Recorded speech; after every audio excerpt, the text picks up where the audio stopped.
Karena ketika saya berdebat di sebuah grup, WA grup itu, ada yang mengatakan itu benar gitu kan ya. PWNU, kenapa munculnya instruksi ini? Biar warga NU tidak menjadi mukimat gitu kan ya. Tapi setelah saya lihat-lihat, itu tidak ada itu kan ya, bahwa narasi yang menyebutkan bahwa PBNU fatwanya atau statementnya itu mengakui bahwa Ba'alawi adalah turunan Rasulullah. Ini menurut saya ini hampir sama lah dengan Keiman gitu kan ya. Banyak yang salah berbeda baca tentang instruksi itu. Banyak yang salah baca tentang instruksi itu. Perlu diketahui oleh semua masyarakat bahwa di PBN itu masih banyak orang baik dan mayoritas orang cerdas. Banyak, walaupun ada yang terinfeksi tambang itu, tapi mayoritasnya orang cerdas dan orang baik. Dan cara membuat surat yang indah itu mereka tahu. Saudara sekalian, terbaru dari Kiai Haji Amruddin Utsman Abentani akan membahas dua hal di sini, saudara sekalian. Yang pertama yaitu bagaimana tanggapan beliau dengan surat edaran PBNU, terutama pada poin keempat. Dan ternyata di luar dugaan nanti Kiai Haji Amruddin akan menanggapi daripada surat edaran tersebut, saudara sekalian. Dan yang kedua terkait dengan PT Gang, saudara sekalian, yaitu tambang nikel yang akhir-akhir ini lagi viral di Raja Ampat, saudara sekalian. Apakah beliau setuju ataupun sebaliknya di dalam menanggapi hal ini, saudara sekalian? Apakah ada kaitannya dengan bab nasab ini, saudara sekalian? Dan nanti akan kelihatan bagaimana para kiai di NU struktural lebih mementingkan daripada keilmuan, saudara sekalian. Oke, selengkapnya mari kita sama-sama simak video berikut. Misalnya. Saya ke Keiman, tempo hari ini sebetulnya kita akan podcast dengan Keiman yang tempo hari itu tentang instruksi PBNU.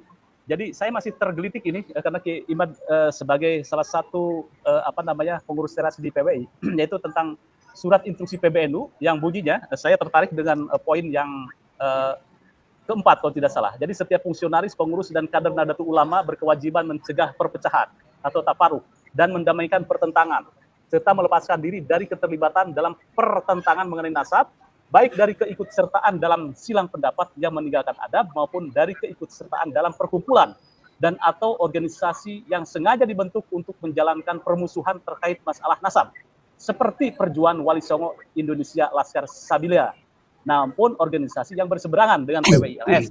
Instruksi ini secara eksplisit menyebut PWILS. Nah, bagaimana tanggapan Keiman? Ini surat ini resmi loh, ditandatangani oleh pengurus ketua umum PBNU, kemudian Rois Am, gitu ya, kemudian yang lainnya. Tetapi sebagai catatan ini jangan keras-keras ini, karena ada Rois Am segala ini, gitu kan ya. Jangan sampai kita kesemprit ini. Baik.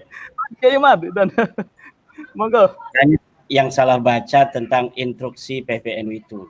Banyak yang salah baca dan salah dalam memahami setiap frasa dan narasi yang terkandung di dalam instruksi 3975 itu. Sebelumnya saya sapa Dr. Ribut Nur Huda, intelektual muda NU, Dr. Kiai Haji Ubaidillah Tamam Munji dari Trah Joko Tingkir, juga Mas Yusuf Mas dari Trah Prabu Siliwangi. Ini kita harus sering-sering berkata tentang trah kita yang begitu mulia, karena ada orang-orang rendah yang hari ini merasa jadi mulia. Ada kambing-kambing yang merasa jadi macan, sementara banyak macan-macan yang merasa dirinya kucing. Jadi sekarang kita perkenalkan, ini dari Trah Joko Tingkir, Kiai Dr. Ubaidillah, ini dari Trah Siliwangi, Bapak Yusuf Mas, ini dari Trah Kiai Ageng Ngerang, Dr. Ribut Nur Huda. Demikian, agar masyarakat kita mengetahui bahwa betul para tokoh-tokoh di Indonesia itu dan kebanyakan masyarakatnya merupakan dari orang-orang mulia di masa lalu hingga hari ini. Kemudian terkait dengan judul ngobrol kita pada malam hari ini yang begitu luar biasa, membaca ombak PBNU di tengah polemik nasab dan tambang. Ini sudah masuk isti'arah tasrihiyah ini.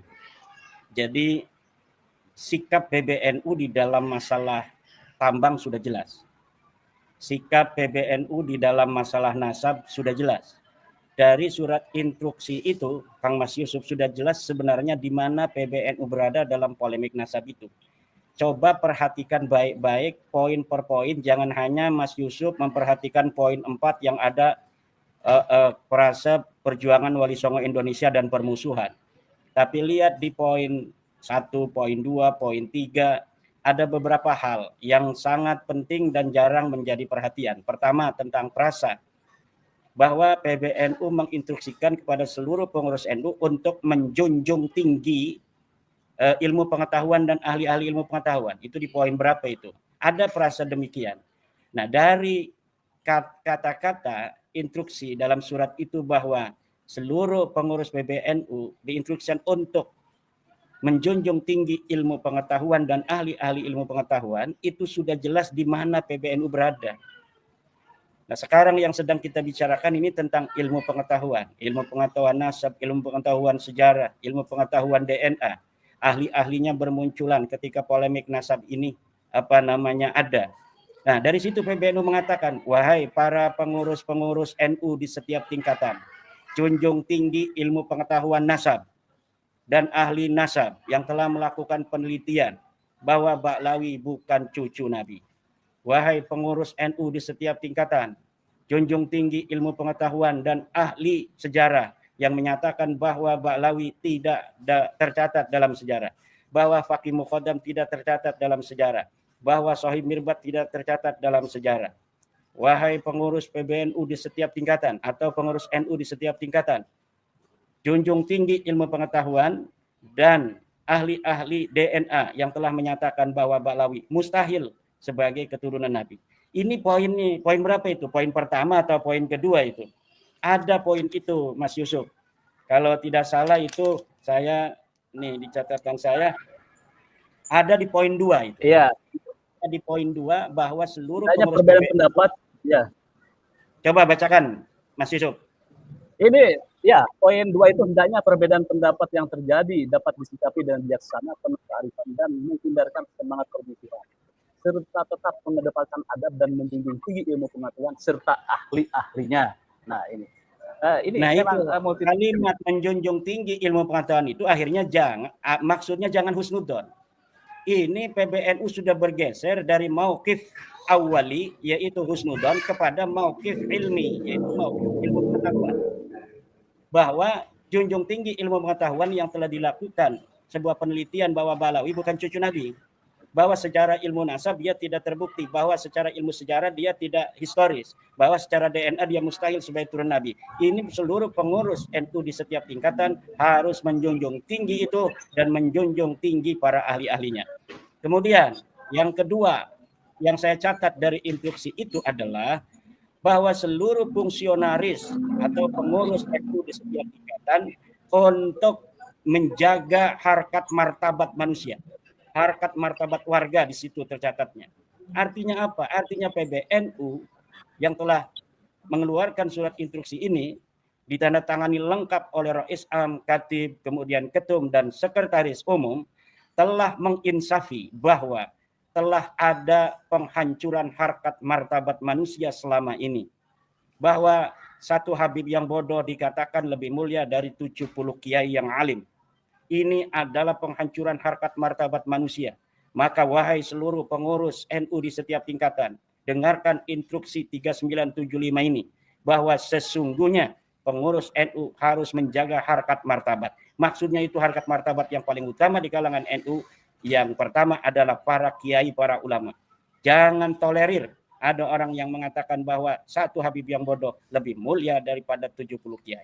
Itu poinnya yang harus dibaca oleh Mas Yusuf. Ini jangan bacanya permusuhan, PWI permusuhan aja. Nah, kemudian poin yang ketiga, Mas Yusuf, poin ketiga yang saya catat dari instruksi itu adalah ada frasa begini, entah itu di poin berapa, bahwa seluruh pengurus NU di setiap tingkatan tidak boleh mentolerir adanya upaya menyalahgunakan nama Rasulullah. Nah, menyalahgunakan nama Rasulullah ini sudah jelas. Orang-orang yang selalu menyalahgunakan nama Rasulullah untuk kepentingan pribadinya siapa, dari kelompok mana, ini sudah jelas. Di dalam tubuhku ada darah Rasulullah. Siapa yang mencintai Ba'lawi maka sama dengan mencintai Rasulullah. Siapa yang membencinya sama dengan membenci Rasulullah. Mereka lah kaum Ba'alu yang senantiasa selama ini membawa dan menyalahgunakan nama Rasulullah. Jadi instruksi PBNU itu untuk Ba'lawi. Nah, kemudian ini yang Mas Yusuf ini suka ngompor-ngomporin, manas-manasin PWI bahwa dianggap PWI ini adalah dibentuk untuk permusuhan. Mas Yusuf, di dalam Al-Quran, perasa permusuhan itu adalah perasa positif. Perasa yang telah ditulis Al-Quran. Kata Al-Quran, kata Allah dalam Al-Quran, inna syaitana lakum aduwun fattakhiduhu aduwa. Setan itu bagi kalian adalah musuh, maka jadikan dia musuh. Jadi menjalankan permusuhan dengan setan itu adalah perintah Tuhan. Menjalankan permusuhan dengan setan adalah perintah Tuhan dalam Al-Quran. Saya ulangi sekali, mendengarkan bahwa menjalankan permusuhan dengan setan adalah perintah Tuhan. Kemudian dengan adanya kalimat bahwa PWI, Perjuangan Wali Songo Indonesia Laskar Sabilillah, dibentuk untuk menjalankan permusuhan, yang kalimat itu terdapat dalam instruksi PBNU yang sah, ditandatangani oleh Rais Am, Katib Am, Sekretaris, Ketua Umum dan Sekretaris, ini menunjukkan bahwa PWI LS dilegalisasi oleh PBNU sebagai organisasi yang dibentuk untuk menjalankan permusuhan kepada kaum yang mengaku-ngaku keturunan Nabi, sebenarnya dia bukan keturunan Nabi. Kaum yang mengaku-ngaku sebagai orang Arab, tapi sebenarnya dia bukan orang Arab. Kaum yang senantiasa membawa-bawa nama Rasulullah, padahal dia jauh daripada ajaran Rasulullah. Jadi dibentuk untuk permusuhan semacam itu sesuatu yang positif. Perasa dalam Al-Quran. Fattakhiduhu, ini perintah Tuhan, Mas Yusuf. Ini Mas Yusuf kayak nggak seneng ini, ada perintah Tuhan untuk memusuhi setan. Nih, inna syaitana lakum aduun. Saya ulangi lagi nih. Inna syaitana lakum aduun fattakhiduhu aduwa. Jalankan permusuhan itu dengan setan.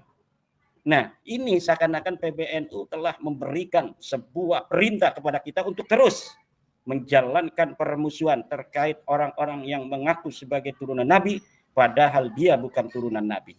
Nah, itu Mas Yusuf dari tentang instruksi itu. Nah, saya juga tertarik itu untuk mengomentari dari apa yang disampaikan oleh Kiai Ubedillah itu tentang tambang itu, Mas Yusuf. Sebentar, Kiai, sebentar dulu. Ini saya cuma menambahkan ya. Saya mumpung teringat ini biar tidak ini. Ini banyak yang melihat bahwa instruksi ini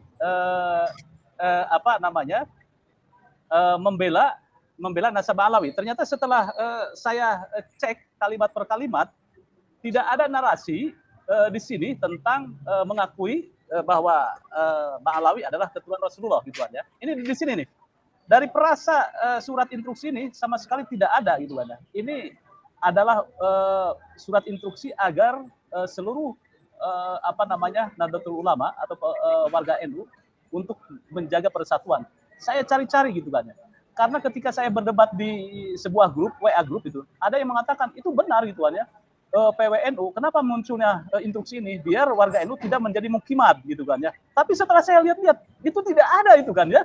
Bahwa narasi yang menyebutkan bahwa PBNU fatwanya atau statementnya itu mengakui bahwa Mbak Alawi adalah keturunan Rasulullah. Ini menurut saya ini hampir sama lah dengan Keiman gitu kan ya. Banyak yang salah baca tentang instruksi itu. Banyak yang salah baca tentang instruksi itu. Perlu diketahui oleh semua masyarakat bahwa di PBN itu masih banyak orang baik dan mayoritas orang cerdas. Banyak, walaupun ada yang terinfeksi tambang, itu tapi mayoritasnya orang cerdas dan orang baik. Dan cara membuat surat yang indah itu mereka tahu. Dan apabila kemudian surat itu dipahami berbeda, itu salah yang memahaminya. Tetapi surat instruksi PBNU itu apabila kita resapi dengan tenang, isinya memang demikian. Bahwa satu, PBNU menjunjung tinggi ilmu pengetahuan dan ahli-ahli ilmu pengetahuan. PBNU tidak mentolerir adanya upaya orang-orang yang merendahkan harkat martabat manusia. seperti tentang adanya sebuah qadiyah prasa muda'a bahwa satu Habib yang bodoh itu lebih mulia daripada 70 kiai. Kemudian yang selanjutnya adalah tentang tidak mentolerir upaya-upaya menyalahgunakan nama Rasulullah. Dan terkait permusuhan itu, yaitu perasa Al-Quran. Demikian. Jadi makanya PBNU tidak merasa bahwa dia mendiskreditkan PWI. Karena memang PWI ini dibentuk dalam semangat masyarakat Nusantara, wabil khusus warga NU, untuk memberikan pencerahan terhadap masyarakat bahwa Ba'lawi ini bukan cucu Nabi. Karena dengan pengakuan bahwa mereka cucu Nabi itulah banyak korban-korban di bawah warga NU yang banyak kena ekses daripada pengakuan Ba'lawi sebagai cucu Nabi itu. Demikian. Baik, lanjut. Tadi akan menambahkan dari statement Kiai Ubed bagaimana maksudnya? Iya, memang di dalam masalah tambang itu kan ada madhab-madhab. Ada madhab Wahabi lingkungan, ada madhab Murji'ah lingkungan, ada madhab Ahlussunnah lingkungan. Ini madhab Wahabi lingkungan punya dalil. Dalilnya adalah la tufsidu fil ardi ba'da islahiha. Nah, kemudian Murji'ah lingkungan kayak Gus Olil itu Murji'ah lingkungan itu. Nah, Gus Olil sebagai Murji'ah lingkungan dia punya dalil juga. Dalilnya apa? Huwa ansha'akum minal ardi wasta'marakum fiha. Itu dalilnya. Apa Murji'ah lingkungan seperti Gus Olil. Gus Olil itu perlu diketahui sepupu masih itu dengan Kiai Ubed ini. Kemudian madhab Ahlussunnah wal Jamaah dalam kasus tambang ini madhab Ahlussunnah itu Kiai Ubed, Gus Ribut, saya, ini madhab Ahlussunnah wal Jamaah. Kalau Mas Yusuf saya lihat ini lebih ke Murji'ah lingkungan dengan Gus Olil dari wajahnya ini. Bisa. Kelihatan gitu. Lanjut, nah, dalam Ahlussunnah wal Jamaah lingkungan ini dalilnya ada juga. Kulu wasrobu wala tusrifu. Makan dan minumlah, tapi jangan berlebihan. Sisakan untuk anak cucu kita. Ada sustainability natural untuk my children and grandchildren. Untuk anak cucu kita di masa depan sisakan. Jangan terlalu hawak, jangan terlalu rakus. Ini adalah madhab Ahlussunnah wal Jamaah lingkungan. Gus Olil sebagai Murji'ah lingkungan wajar membela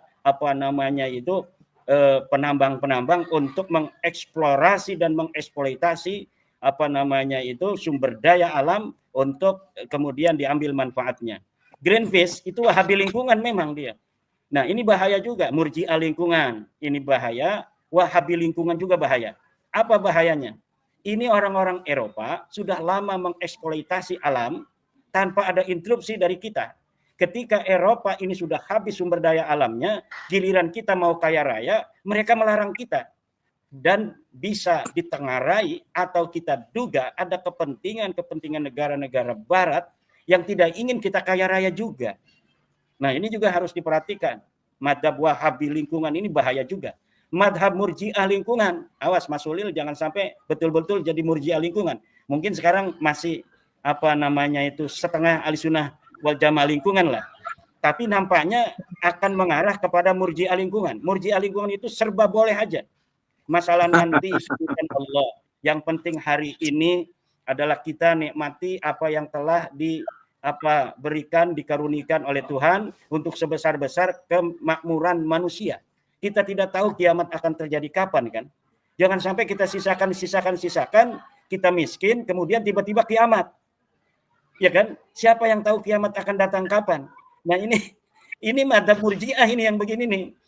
Nah, madhab kita adalah madhab Ahlussunnah wal Jamaah yang serba ada di tengah. Kulu wasrobu wala tusrifu. Makanlah dan minumlah, tapi ingat, jangan berlebihan. Sisakan, walaupun kita tidak yakin bahwa anak cucu kita ini akan menikmati, kita nggak tahu kiamat kapan, tetapi kita menghitung dengan sebuah asumsi bahwa anak cucu kita masih menikmati alam raya ini, kiamat belum tiba, maka ada sisa-sisa yang kita sisakan untuk mereka. Tapi sebenarnya juga begini juga, bagi madhab Murji'ah lingkungan, Sekarang kita tahu bahwa nikel itu bisa dijadikan sumber daya untuk misalnya energi. Dulu kita hanya minyak. Dulu kita hanya tahunya bensin, minyak tanah, solar.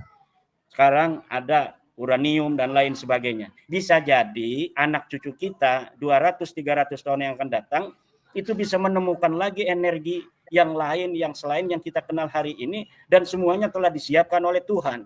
Nah, ini madhab murji'ah lingkungan nih. Nah, minyak kita habisin hari ini karena Allah telah mempersiapkan energi lainnya. Nikel kita habisin hari ini, lingkungan. Toh masih banyak belahan bumi lainnya yang belum juga ditempati oleh manusia. Ini madhab murji'ah lingkungan yang juga berbahaya, madhab wahabi lingkungan berbahaya. Madhab yang harus kita ambil adalah madhab tawassut, yaitu yang berlandaskan dalil kulu washrobu wala tusrifu. Cuma begini, nanti sebelum Dr. Ribut yang akan memberikan kesimpulan dari semuanya tentang masalah membaca ombak PBNU di tengah polemik nasab dan tambang ini, saya teringat akan apa yang didauhkan Gus Dur di dalam Muktamar NU yang ke-30 di Lirboyo itu. Bahwa Gus Dur pernah ketemu dengan seseorang dari ketua PCNU yang merasa bahagia, ngomong sama Gus Dur, Gus, alhamdulillah PCNU kami dengan Bupati dekat. Gus Dur, kata Gus Dur ini dalam sambutan itu, walaupun dia itu tertawa, tapi hatinya menangis. Sejak kapan pengurus NU ingat Bupati tapi lupa kepada Tuhan? Dan saya kira ini semua terkait dengan dari awal bagaimana untuk melahirkan para pengurus-pengurus yang penuh dengan khidmah dan keikhlasan harus dimulai dari sistem pemilihan pengurus yang juga lebih mengutamakan keikhlasan. Nah, kita sudah menjadi rahasia umum bahwa sistem pemilihan kita dalam NU ini membuka celah masuknya orang-orang yang bukan NU untuk ikut campur, karena sistem pemilihan di Nahdlatul Ulama yang begitu terbuka seperti partai politik. Saya mengusulkan untuk ke depan NU ini harus menggunakan sistem pemilihan pengurus yang menutup celah dengan begitu kuat agar jangan sampai orang-orang luar bisa masuk mempengaruhi siapa yang bisa menjadi ketua umum PBNU, siapa yang bisa menjadi Rais Am. Bagaimana caranya? Contoh Muhammadiyah. Muhammadiyah di dalam memilih ketua, sekretaris, dan pengurus lainnya menggunakan sistem perwakilan. Menerima sebanyak-banyaknya calon dari bawah, kemudian ditanwir dipilih beberapa orang, kemudian di muktamar dipilih 39 orang. Dari 39 orang ini dipilih oleh 2.600 peserta muktamar, sehingga orang lain tidak bisa itu mengasih uang kepada 2.600 orang itu. Kemudian terpilihlah 13 orang. Setelah 13 orang ini terpilih menjadi formatur, 13 orang ini kemudian bermusyawarah untuk menjadikan siapa yang menjadi ketua umum, siapa yang menjadi sekretaris, dan lain sebagainya. Ini sangat menutup adanya celah bisa masuknya bohir-bohir untuk mempengaruhi kepengurusan Muhammadiyah. Saya kira kita tidak usah malu untuk PBNU, untuk PWNU dan PCNU menggunakan sistem Muhammadiyah agar nilai-nilai keikhlasan yang tadi telah orkestrasi oleh Gus Dur di dalam sambutan dalam Muktamar ke-30 di Lirboyo itu, bahwa dirinya menangis ketika ada pengurus PCNU dengan bangga melaporkan kepada Gus Dur bahwa hubungannya sebagai ketua PCNU dengan Bupati baik-baik saja. Kata Gus Dur, saya menangis.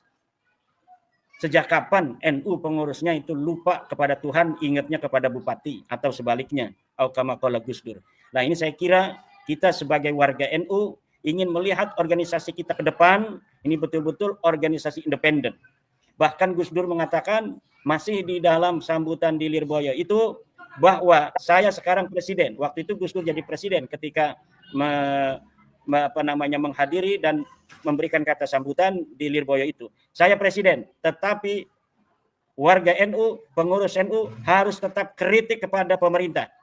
Baik-baik boleh dengan saya, tapi harus tetap kritik. Ini yang saya kira hari ini kita lupakan dauh Gus Dur radhiyallahu anhu itu. Maka untuk itu Kita sebagai organisasi masyarakat yang berbasis umat, berbasis ulama, harus memiliki nilai amar ma'ruf nahi mungkar itu, dan hanya itu bisa dilakukan jika pengurus yang terpilih betul-betul pengurus yang suci dari kepentingan-kepentingan dan intervensi pada saat pemilihannya. Mudah-mudahan kita bisa mencapai itu.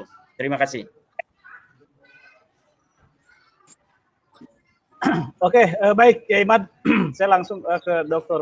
Ribut. Dr. Ribut, di tengah tantangan zaman ini kan ya, seperti isu tambang dan lingkungan, ini bagaimana peran NU seharusnya tampil secara etis dan transformatif, dan lagi terhadap polemik Nasab kemudian yang lainnya, apakah hari ini NU masih punya ruang yang cukup untuk otokritik dan pembaruan pemikiran dari dalam? Ini kan Anda juga termasuk orang yang cukup dekat dengan orang-orang struktural dan pernah menjadi pengurus NU, PCI NU ya, Sudan itu. Nah, kira-kira apa yang Anda rasakan? Silakan. Ya, Bismillahirrahmanirrahim. Salam hormat saya untuk Al-Mukarram Kiai Haji Imaduddin Usman Al-Bantani, dan juga Al-Mukarram Fadil Duktur Kiai Haji Ubaidillah, dan tak lupa juga Pak Yusuf Mars yang terus mengawal At-Tanwir An-Nahdi, pencerahan ala NU, pencerahan ala Nahdlatul Ulama, yang selalu familiar dengan kepentingan-kepentingan akar rumput, kepentingan masyarakat. Ini saya tadi menyimak pemaparan Kiai Obed dan juga Kiai Imad ya. Jadi ada 2 poin yang penting untuk dijadikan sebagai muhasabah ya, evaluasi bersama, ya, termasuk warga Nahdliyin ya, terutama juga NU dari kalangan struktural, karena memang kritik yang membangun itu berpahala. Kita dapat pahala ketika melakukan kritik yang konstruktif, baik untuk diri kita sendiri sebagai institusi maupun untuk diri orang lain. Poin yang pertama yaitu persoalan nasab ya, ini yang saya bahas, persoalan nasab. Persoalan nasab ini masuk ranah gerakan keilmuan, yang tentunya dalam NU dulu dan sekarang itu sudah sangat berbeda. Ya, dulu itu jumlah profesor NU itu sedikit, dokter-dokter NU itu nggak sebanyak sekarang. Bahkan jumlah kampus NU pun nggak sebanyak sekarang. Kalau dulu wadah untuk penajaman intelektual, pengembangan keilmuan, diskusi turos, produk intelektual ulama-ulama sebelumnya itu diwadahi di katakanlah LBM, Lembaga Bahsul Masail. Nah, bagaimana sekarang ketika ada kasus ya yang susah untuk dipecahkan atau memang sengaja tidak mau dipecahkan, sebutlah itu persoalan nasab. Lah, apakah berarti NU ini nggak punya SDM untuk memecahkan masalah nasab ini? Tentu kan SDM ada, tetapi apakah belum ada paradigma untuk bisa mendudukkan persoalan masalah nasab ini? Nah, ini yang ingin saya bahas ya. Ketika NU itu dalam segi kajian intelektual sekarang kan representasinya Gus Ulil ya, yang mana beliau ini kan ya dulu kan lebih dikenal dengan Neo Mu'tazilah ya, Mu'tazilah baru dari kalangan kalangan liberalis di NU, dan itu semua bisa memaklumi.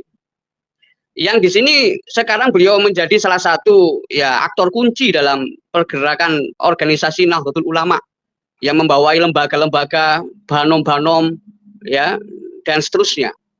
Nah, ini kalau melihat dari paradigma Gus Ulil ini masih memang ya walaupun beliau sebagai pemangku kajian Ihya Ulumuddin ya hemat saya ya masih tetap lebih ke kiri. Ya, katakanlah di tengah-tengah ini posisinya Basiroh ya, Ahlussunnah wal Jamaah itu adalah posisinya wasabi ya, sebagai wasit berada di tengah-tengah antara nos ya, paradigma tekstualis, dan antara aklin, paradigma rasionalis ya, nalar. Ini posisi tengah-tengah adalah posisi Basiroh ya. Posisi Basiroh ini adalah posisi yang dimana ya sebagai umat beragama, umat Islam, apalagi sebagai ulama yang memegang persoalan wujudan, persoalan intuisi, persoalan nurani. Ya, tidak hanya nurani persoalan kemanusiaan, tapi juga nurani keagamaan yang melibatkan aspek-aspek taklifi, aspek-aspek ketuhanan. Nah, ini yang mungkin lebih condong kepada dimensi ya lebih ke kiri, ya, kurang ke tengah. Ya walaupun secara sikap tadi ya mungkin disebahasakan dengan murji'ah, tapi secara nalar ini ya masih lebih banyak kepada ya lebih kepada Mu'tazilah gitu lah. Nah, terlepas dari hal itu ya, dari persoalan persoalan Gus Ulil yang sekarang ada di ranah riayatul ummah, bukan lagi ranah wacana seperti di era-era JIL, jaringan Islam liberal dulu. Ya, terlepas dari itu semua, gerakan keilmuan ini mendapatkan momentum dengan adanya polemik nasab. Ya, saya terinspirasi dari maha guru di PBNU. Beliau adalah Kiai Haji Mustafa Bisri, ya, Gusmus. Gusmus itu waktu mengisi acara hall di Lirboyo, ya, kalau Risalah di Lirboyo ini bisa diakses di YouTube, masih ada sampai sekarang. Gusmus itu ya mengajak ulama-ulama cendekiawan, kiai-kiai Nahdlatul Ulama ya tanpa gengsi lah belajar kepada ulama-ulama Syiah dalam masalah studi komparatif, termasuk studi sains. Jadi ulama-ulama Syiah itu juga sainsnya itu melek. Masalah mazhab pun tidak hanya mengkaji mazhab Syiah, tetapi juga mazhab Sunni pun dipelajari dengan teliti. Ya, Kiai Said juga bilang ke saya, ya di Iran aja Bukhari Muslim dipelajari. Kita orang Sunni malah lebih kepada fikih oriented. Bahkan persoalan hujjah sunnah pun ya kita dilewati oleh kajian-kajian ala Albani atau ala Saudi Arabia. Nah, ini otokritik, sebuah otokritik dalam masalah gerakan keilmuan. Nah, itu dari segi kajian turos mazhab. Terus bagaimana dengan kajian sains? Yang tentu jarang seorang saintis yang juga alim dalam masalah turos, demikian juga kiai yang alim turos, jarang juga beliau-beliau ini yang saintis. Ya, saintis kayak Dr. Sugeng itu yang ahli masalah genologi, gen manusia, ya, atau orang menyebut ahli gen ikan dan sebagainya. Yang penting secara sains itu adalah masih berkaitan satu sama lain. Nalar masalah gen itu. Nah, ini saintis-saintis di NU itu sudah sangat banyak, dan andaikan diakomodir, diberi wadah untuk FGD ya, forum group discussion, itu luar biasa. Ya, tidak kalah dengan Iran, ya. Seperti bahasanya Dubes Zuhairi Misrawi itu yang ada di Tunis. Ya, itu kan juga di Facebooknya nyebut ya NU perlu belajar dari Iran soal masalah sains itu. Nah, ini gerakan keilmuan. Jadi momentum ini soal nasab ini seperti membuat shock ya kiai NU yang biasanya diskusi fikih kok diajak diskusi nasab. Nah, ini sebenarnya ya evaluasi agar NU tetap menjadi pelopor keilmuan sebagaimana namanya Nahdlatul Ulama, kebangkitan ulama.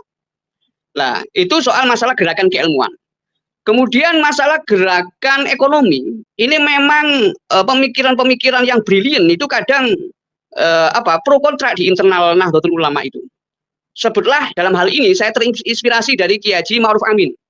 Ya, Profesor Dr. Kiai Haji Ma'ruf Amin itu beliau itu luar biasa, memiliki gagasan ekonomi syariah, ya. Pembangunan ekonomi itu dari bottom up, bukan top down, dari masyarakat ke negara, bukan sebaliknya dari negara ke masyarakat. Lah, gagasan-gagasan brilian Kiai Haji Ma'ruf Amin itu kan kemudian ya nggak tertampung di NU, dan beliau membuat sendiri wadah namanya Masyarakat Ekonomi Syariah, ya, yang disingkat dengan MES. Itu pelopornya, inisiatornya adalah Kiai Haji Ma'ruf Amin, dan itu adalah ya tokoh Nahdlatul Ulama. Lah, oleh karena itu, lah ini apakah proyek itu lebih penting dari diskursus ekonomi? Ya, kalau misalnya di PBNU lembaga pengusaha itu apakah mengurusi tambang, ataukah tambang itu diurus oleh oknum-oknum pengurus PBNU? Nah, ini yang jadi pertanyaan. Jadi ini masuk ranah tambang. Tambang itu masuk ranah kepengurusan lembaga di PBNU, katakanlah lembaga pengusaha yang baru itu, ataukah masuk person-person yang ada di kepengurusan PBNU. Nah, ini yang juga bagian dari otokritik, di samping juga kajian maslahah dan mafsadah lingkungan tadi yang sudah disampaikan Kiai Ubaidillah dan juga Kiai Imad. Jadi dari sini, jadi mendudukkan posisi Aswaja yang disebut dengan moderat tengah-tengah, ini penting untuk dikaji secara intelektual akademik. Jadi kalau dulu ya Kiai Haji Hasyim Asy'ari itu memang punya maksud untuk edukasi, untuk mendidik masyarakat. Ya, Aswaja ya mengikuti 4 mazhab Sunni, ya, dan seterusnya. Itu dalam rangka memudahkan pemahaman masyarakat zaman dulu.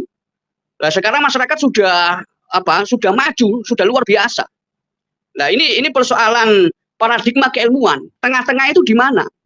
Ya, masalah tengah-tengah, terus ke kanan itu ada angka 1 sampai 10, ke kiri juga ada angka 1 sampai 10. Kalau terlalu mendekati angka 10 itu berarti kan kalau ke kiri terlalu liberal, kalau ke kanan ya terlalu radikal atau terlalu skriptualis. Ya wahabisme lah gitu. Nah, ini pandangan saya. Otokritik itu adalah dalam rangka untuk membangun ya kita dalam menjemput abad kedua Nahdlatul Ulama. Ya, ini pandangan dari saya, Pak Yusuf. Saya menyampaikan kritik ini kelanjutan dari kritik-kritik sebelumnya. Ya, katanya Imam Ja'far Shadiq itu ya orang yang baik, orang yang mulia itu mencintai orang yang mengkritiknya. Jadi kenapa? Yaitu berarti tanda ya kita itu punya rasa peduli satu sama lain.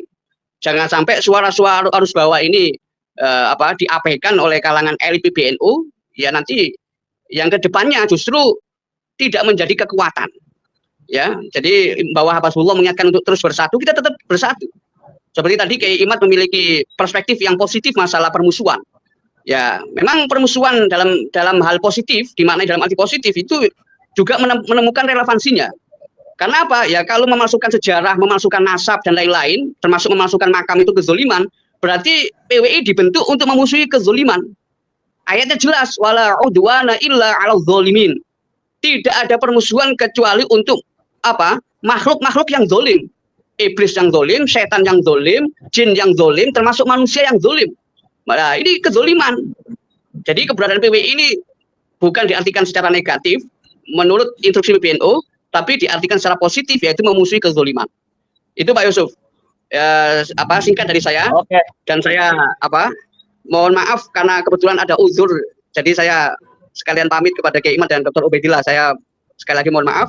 Mudah-mudahan panjenengan semua sehat selalu, ya, dan selalu kuat menghadapi berbagai cobaan-cobaan atau tekanan-tekanan sosial, tapi semuanya untuk masa depan bangsa ini, bukan untuk negara saja, tapi untuk masa depan bangsa.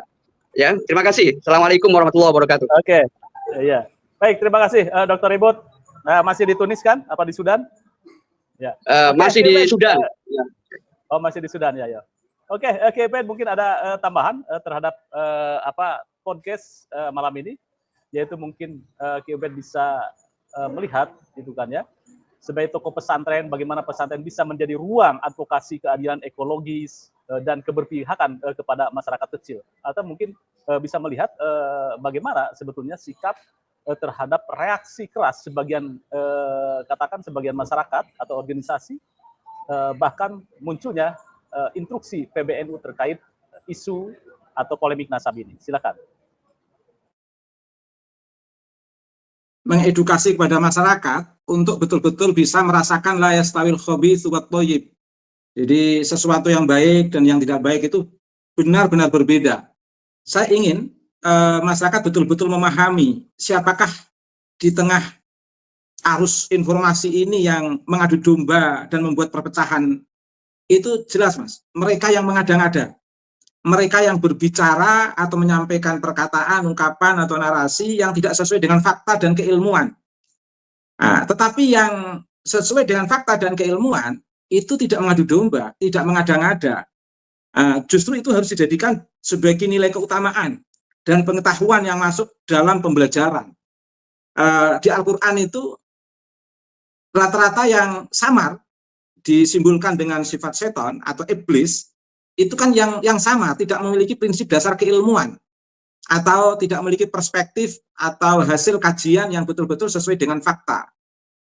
Yang pandangannya masih samar, itulah yang disebut framing itu, Mas. Tetapi seluruh yang berbasis ilmu pengetahuan itu justru diperintahkan di dalam teks kewahyuan maupun teks kenabian, sesuatu yang harus bisa dijadikan pelajaran, dijadikan basis nilai-nilai keutamaan, dijadikan prinsip pengetahuan dan prinsip pembelajaran.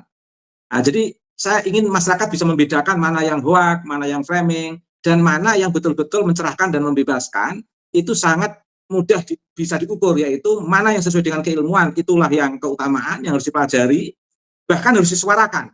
Tapi mana yang tidak sesuai dengan ilmu pengetahuan, itulah yang framing, itulah yang hoak.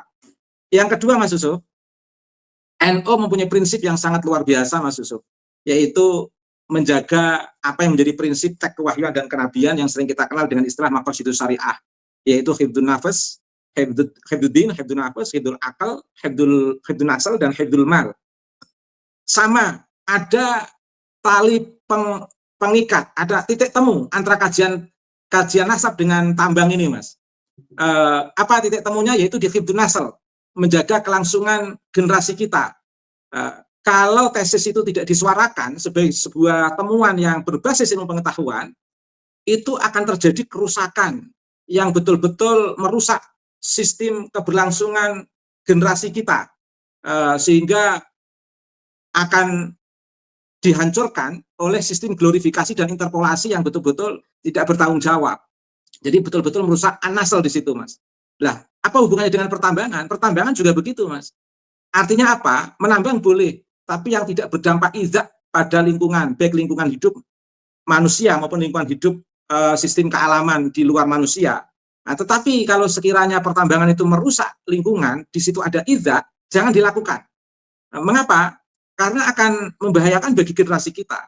Jadi saya ingin menegaskan bahwa diskursus nasab itu memiliki titik temu dengan diskursus pertambangan yang ramai sekarang ini, Mas, yaitu terkait dengan hifdzun nasl. Dan yang saya herankan melibatkan oknum-oknum tertentu di PBNU. Itu aja, Mas. Terima kasih. Oke, Ki Ubed, luar biasa. Sebagai informasi, saya juga tadi dikirimin oleh kawan, yaitu statement Martin van Brunessen. Dia yang mengkaji tentang NU, menyayangkan terhadap sikap Gus Mulyo sebetulnya. Saya tidak tahu apa Van Brunessen itu konteksnya seperti apa, tetapi tadi melihat bahwa ada sosok seorang yang diandalkan atau handal intelektual NU, yaitu Gus Mulyo. Van Brunessen mengatakan ini adalah sebuah keprihatinan, karena mestinya NU memberikan sebuah narasi besar, jadi secara garis besar, tentang bagaimana fikih lingkungan, ekologi, dan juga memberikan sebuah wacana yang produktif terhadap atau kritis terhadap masalah ekologi.